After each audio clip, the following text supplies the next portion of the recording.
그런데 지금 네. 올해 청년들의 실업률이 체감으로 최고 높다는 거 아니에요? 네. 일자리 때문에 이렇게 고통을 겪고 있는 청년들을 대신한다?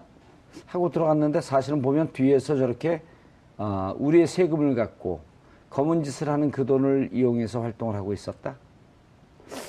이거 보통 바로 그 때문에 상당히 아마 청년들이 느끼는 상당히 배신감과 박탈감이 상당히 클 것 같습니다. 화이트리스트? 네. 극우단체 지원? 무슨 내용이죠? 그 화이트리스트라는 것 자체가 블랙리스트의 반대말이죠. 블랙리스트라는 것은 예를 들면 정권적 차원에서 상당히 나름대로 좀 반대적인 견해를 갖고 있다든지 또 상당히 또 이런 좀 그 정치적인 이런 좀 반대의 목소리를 높이는 사람들한테 불이익을 주는 것이라고 한다면 오히려 화이트리스트는 이 자신의 정권의 차원에서 이익이 되는 사람을 적극적으로 지원하기 위해서 만든 이 일종의 하나의 리스트를 화이트리스트라고 볼 수 있겠죠. 그래서 예를 들면 지난번 이명박 박근혜 정권 당시에 소위 말해서 보수를 표방했던 여러 시민단체들이 사실 어떻게 보면 당시 강한 목소리, 정권에 대한 반대 목소리를 냈던 야당이나 또는 노동단체, 또 문화계 단체들이 여러 가지 반대 목소리를 높일 때 그 사람들 앞에 가서 상당히 또 그걸 갖다 방해하는 듯한 여러 집회를 했지 않습니까? 이러한 부분들에 동원되는 이 사람들에게 예산도 지원하고. CG가 지금 올라오는데 저걸 보고 보시면서 설명해 주시죠. 그러니까 간제드모를 개최하는 대가로 정부로부터 지원 등을 받았다는 의혹이 제기된 보수단체들 명단이라는데 앞서도 제가 말씀드렸던 대로 당시 이명박 박근혜 정부 당시에 상당히 정권에 반대되는 목소리를 높이는 뭐 시민단체라든지 노동집회라든지 아니면 또 야당의 집회 같은데 행사장에 가서 일종의 자발적인 시민의 목소리를 가장해서 상당히 보수적인 목소리를 냈던 분들인데 그때 당시에는 이분들이 이런 이야기를 했죠. 우리는 우리 정치적 소신과 신념에 의해서 자발적으로 하는 것이라고 이야기를 했지만 지금 드러난 조사 결과에 보면 당시 국정원 등 이런 이 정부기관에서 그런 이 상당한 물적 지원을 해줬다는 것이죠. 대표적으로 예를 들면 이명박 정부 청와대에서 예를 들면 정경련을 동원해서 대기업으로부터 돈을 받아서 거기서 받은 돈을 가지고 이런 이 보수단체들에게 지원을 해줬다는 정황들이 지금 곳곳에서 드러나고 있습니다. 바로 그 때문에 지금 이 부분에 대해서 검찰이 수사를 지금 진행하고 있습니다. 근데 지금 화이트리스트가 이게 이명박 정부 시절에요. 박근혜 정부 시절에 워낙 이게 내용이 많아갖고. 계속적으로 진행된다고 보면 될 것 같고요. 화이트리스트, 사실은 데모하고 시위하는 거, 보수든 진보든 상관이 없습니다. 가장 중요한 거는 정권적 차원에서 자금을 댐으로써 그런 것들을 할 수 있도록 만든 겁니다. 그게 직권남용, 강요, 권리행사 방해가 되는 거거든요. 돈을 줌으로써 직권을 남용해서 어떤 행사를 하는 걸 방해시킨 것이 되기 때문에 이게 범죄가 성립할 수 있고요. 지금 영장이 발부됐는데 10여 곳입니다. 우리 보수단체, 북한 센터, 보수단체뿐만 아니라 행정관들, MB 정부 시절 때 행정관들 집도 영장이 나왔다는 거는 어느 정도 법원에서는 혐의 사실이 소명됐다고 본 거고요.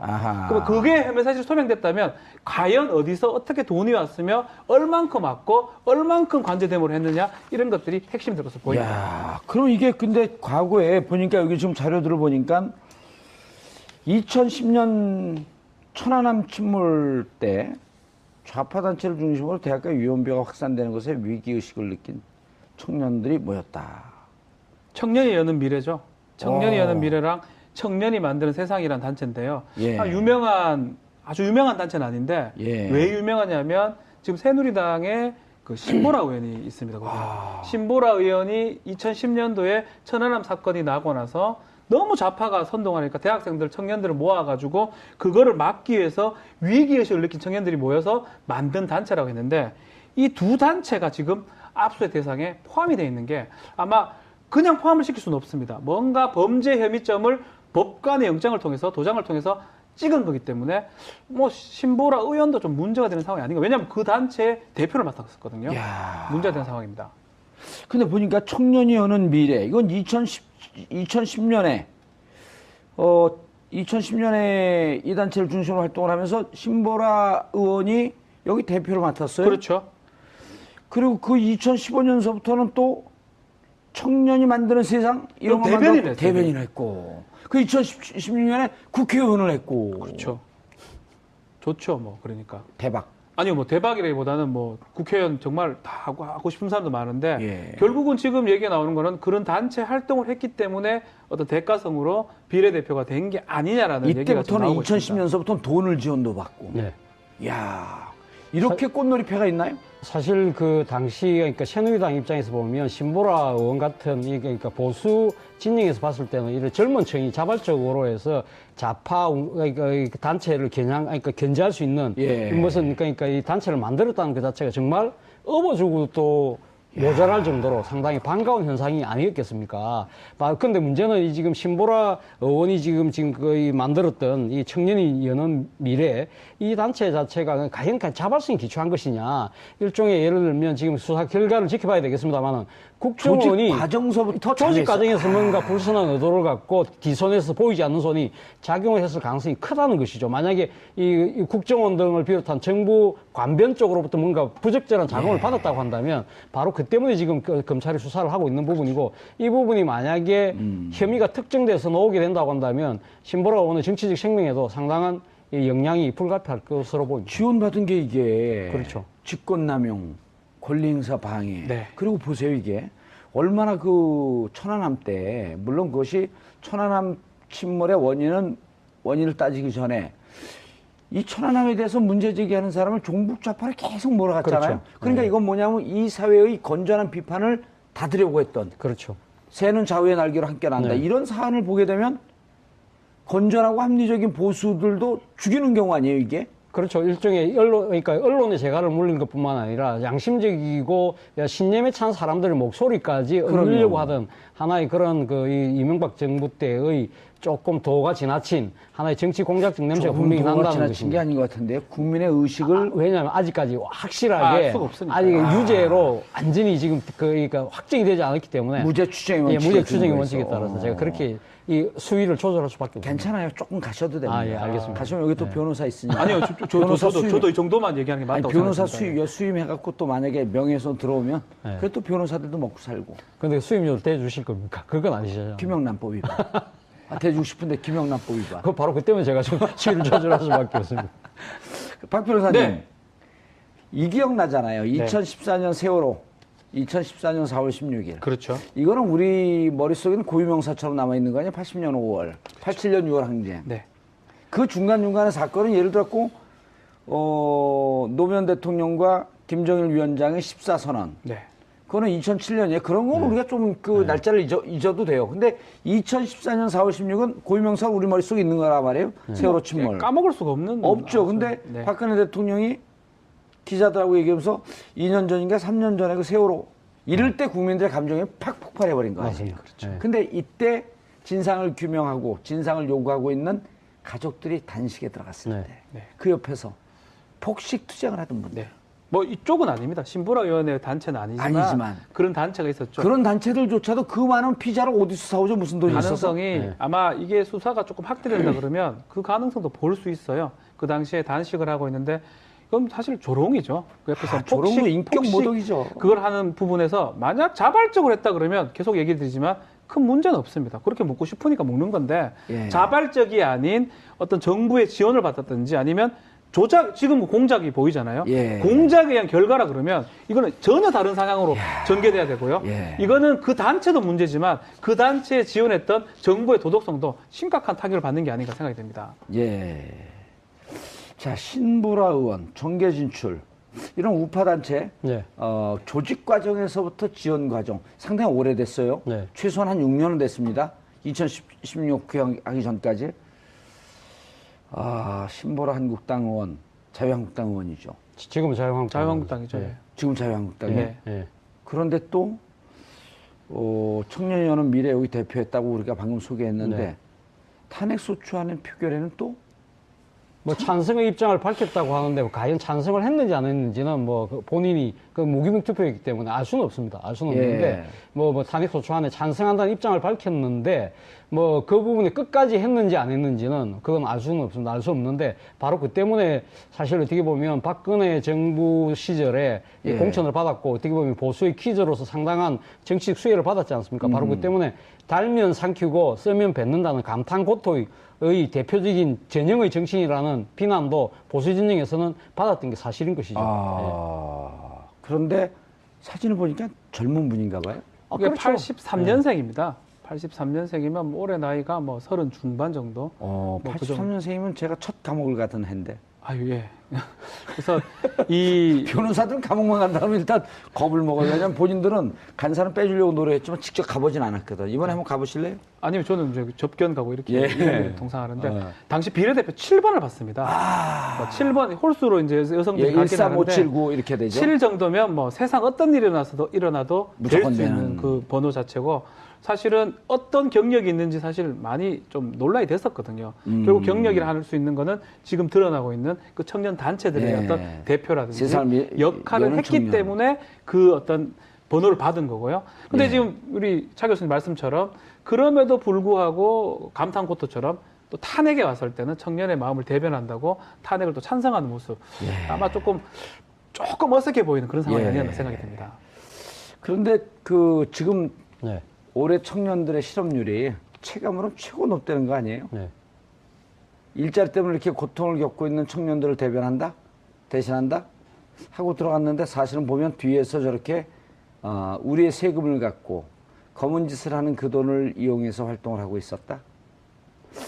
이거 그 보통 바로 문제가 그 때문에 아닌데. 상당히 아마 청년들이 느끼는 상당히 배신감과 박탈감이 상당히 클 것 같습니다. 뭐 지금 신보라 의원이 만들었다는 것이 청년이 여는 미래인데 청년이 여는 미래가 어떤 미래일까요? 청년들이 자기의 특권과 반칙에 의하지 않고 공정하게 게임 룰에 의해서 자기 실력에 의해서 이 채용될 수 있는 그런 사회를 꿈꿨던 거 아닙니까? 그렇다고 한다면 과연 그 신보라 의원이 상당히 상당히 보호하고 밀었던 그러한 정권이 자체가 어떻게 보면 이명박 박근혜 정부 시절에 오히려 청년 취업난이 더 가속화되고 청년들의 이 박탈감이 더 정복됐던 그런 시기 아니겠습니까? 그런 것도 또 있지만 이번에 결국 자신이 지금 만들었던 단체가 당시 정권으로부터 부적절한 지원에 의해서 이 성장이 됐고 그 대가로 본인의 정치적인 영달까지 누렸다고 한다면 아마 청년들의 분노가 상당히 꽤 폭발하지 않을까 생각입니다. 어쨌든 그러니까 뭐 지금 신보라 의원이 지금 이 부분에 대해서 아직까지 공식적인 자기 입장을 내놓고 있지는 않지만은 아무튼 뭐 지금 자신이 관여했던 단체가 아마 압수수색을 받았기 때문에 아마 신보라 의원도 아마 조만간은 아마 검찰의 수사 대상에 아마 올라서 아마 출두하지도 않을까 하는 생각이 듭니다. 어쨌든 뭐 그 부분에 대해서 본인이 아마 조만간 입장을 밝힐 것으로 보이는데요. 일단 한번 지켜봐야 될 것 같습니다. 자, 그런데 신 의원은 보니까요, 그 문재인 대통령 그 아들 문준용 씨 문제에 대해서도 목소리를 크게 높이고 그랬어요. 네, 맞습니다. 이게 TV 화면에 많이 나왔습니다. 문준용 그 아들 특혜 의혹 관련해서 4월부터 계속 그 얘기를 했었거든요. 그래서 그 얘기를 주장했던 의원이기도 하고 아마 이 시청자 여러분이 많이 봤던 장면 중에 하나는 그 성남시장 이재명 시장의 무상복지 관련해서 그 동영상들이 좀 많이 도는데요. 왜 공짜 세금을 갖고 그렇게 무상복지를 하느냐라고 아주 멋있게 본인이 봤을 때 공격을 하는데 이재명 시장이 대치게 하는 모습이 나옵니다.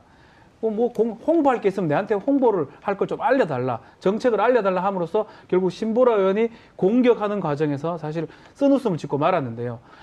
아주 당찬 젊은 여성 의원이 그런 질문을 함으로써 아주 시원할 거라 생각했는데 오히려 그 당시 야당이죠. 야당 시장이라든지 야당 의원들한테 공격당하는 모습을 보여서 웃음을 샀는 경우가 있습니다.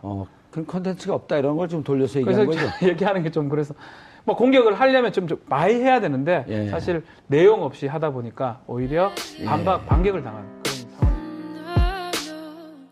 국정원 등 뭐 이런 이 정부기관에서 그런 이 상당한 물적 지원을 해줬다는 것이죠. 대표적으로 예를 들면 이명박 정부 청와대에서 예를 들면 정경련을 동원해서 대기업으로부터 돈을 받아서 거기서 받은 돈을 가지고 이런 이 보수단체들에게 지원을 해줬다는 정황들이 지금 곳곳에서 드러나고 있습니다. 바로 그 때문에 지금 이 부분에 대해서 검찰이 수사를 지금 진행하고 있습니다.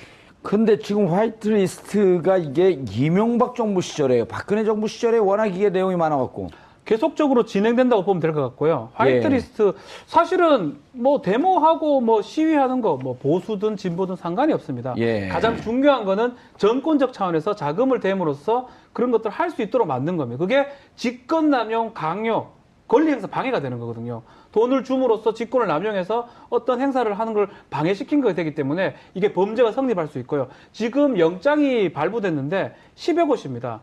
우리 보수단체, 뭐 북한 뭐 센터 보수단체뿐만 아니라 행정관들, 그 MB 정부 당시에 소위 말해서 보수를 표방했던 여러 시민단체들이 사실 어떻게 보면 당시 그 강한 목소리, 그 정권에 대한 반대 목소리를 냈던 야당이나 또는 뭐 노동단체, 또 문화계 단체들이 여러 가지 반대 목소리를 높일 때 그 사람들 앞에 가서 상당히 또 그걸 갖다 방해하는 듯한 여러 집회를 했지 않습니까? 이러한 부분들에 동원되는 이 사람들에게 이 예산도 지원하고 CG가 지금 올라오는데 저걸 보고 보시면서 설명해 주시죠. 그러니까 간제 데모를 개최하는 대가로 정부로부터 지원 등을 받았다는 의혹이 제기된 보수단체들 명단이라는데 앞서도 제가 말씀드렸던 대로 당시 이명박 박근혜 정부 당시에 상당히 정권에 반대되는 그 목소리를 높이는 뭐 시민단체라든지 노동집회라든지 아니면 또 야당의 집회 같은데 행사장에 가서 일종의 자발적인 시민의 목소리를 가장해서 상당히 보수적인 목소리를 냈던 분들인데 뭐 그때 당시에는 이분들이 이런 이야기를 했죠. 우리는 우리 정치적 소신과 신념에 의해서 자발적으로 하는 것이라고 이야기를 했지만 지금 드러나는 조사 결과에 보면 당시 범죄 혐의점을 법관의 영장을 통해서 도장을 통해서 찍은 거기 때문에 뭐 신보라 의원도 좀 문제가 되는 상황이 아닌가. 왜냐하면 그 단체의 대표를 맡았었거든요. 문제가 되는 상황입니다. 근데 보니까 청년이 여는 미래 이건 2010년에 2010년에 이 단체를 중심으로 활동을 하면서 신보라 의원이 여기 대표를 맡았어요. 그렇죠. 그리고 그 2015년서부터는 또 청년이 만드는 세상 이런 거 만들고 대변인을 했고 그 2016년에 국회의원을 했고. 그렇죠. 좋죠, 뭐 그러니까. 대박. 아니요, 뭐 대박이라기보다는 뭐 국회의원 정말 다 하고 싶은 사람도 많은데 결국은 지금 얘기가 나오는 거는 그런 단체 활동을 했기 때문에 어떤 대가성으로 비례대표가 된 게 아니냐라는 얘기가 좀 나오고 있습니다. 2010년서부터는 돈을 지원도 받고. 이야, 이렇게 꽃놀이패가 있나요? 사실 그 당시 그러니까 새누리당 입장에서 보면 신보라 의원 같은 그러니까 보수 진영에서 봤을 때는 이런 젊은 층이 자발적으로 해서 좌파. 그런데 그 지금 올해 청년들의 실업률이 체감으로 최고 높다는 거 아니에요? 일자리 때문에 이렇게 고통을 겪고 있는 청년들을 대신한다 하고 들어갔는데 사실은 보면 뒤에서 저렇게 우리의 세금을 갖고 검은 짓을 하는 그 돈을 이용해서 활동을 하고 있었다. 이거 그 보통 문제가 아닌데. 그 때문에 상당히 아마 청년들이 느끼는 상당히 배신감과 박탈감이 상당히 클 것 같습니다. 화이트리스트? 극우단체 지원? 무슨 내용이죠? 그 화이트리스트라는 그 자체가 블랙리스트의 반대말이죠. 블랙리스트라는 것은 예를 들면 정권적 차원에서 상당히 나름대로 좀 반대적인 견해를 갖고 있다든지 또 상당히 또 이런 좀 그 정치적인 이런 좀 반대의 목소리를 높이는 사람들한테 불이익을 주는 것이라고 한다면 오히려 화이트리스트는 이 자신의 정권의 차원에서 이익이 되는 사람을 적극적으로 지원하기 위해서 만든 그 이 일종의 하나의 리스트를 화이트리스트라고 볼 수 있겠죠. 그래서 예를 들면 지난번 그 이명박 박근혜 정권 시절 때 행정관들 집도 영장이 나왔다는 거는 어느 정도 법원에서는 혐의 사실이 소명됐다고 본 거고요. 그럼 그게 혐의 사실이 소명됐다면 과연 어디서 어떻게 돈이 왔으며 얼만큼 왔고 얼만큼 관제대모를 했느냐 이런 것들이 핵심이 될 것으로 보입니다. 그럼 이게 근데 과거에 보니까 여기 지금 자료들을 보니까 2010년 천안함 침몰 때 좌파 단체를 중심으로 대학가 유언비어가 확산되는 것에 위기의식을 느낀 청년들이 모였다. 청년이 여는 미래죠. 청년이 여는 미래랑 청년이 만드는 세상이라는 단체인데요. 아주 유명한 단체는 아닌데 왜 유명하냐면 지금 새누리당의 그 신보라 의원이 있습니다. 신보라 의원이 2010년도에 천안함 사건이 나고 나서 너무 좌파가 선동하니까 대학생들, 청년들을 모아가지고 그거를 막기 위해서 위기의식을 느낀 청년들이 모여서 만든 단체라고 했는데 이 두 단체가 지금 압수의 대상에 포함이 되어 있는 게 아마 그냥 포함을 시킬 수는 없습니다. 뭔가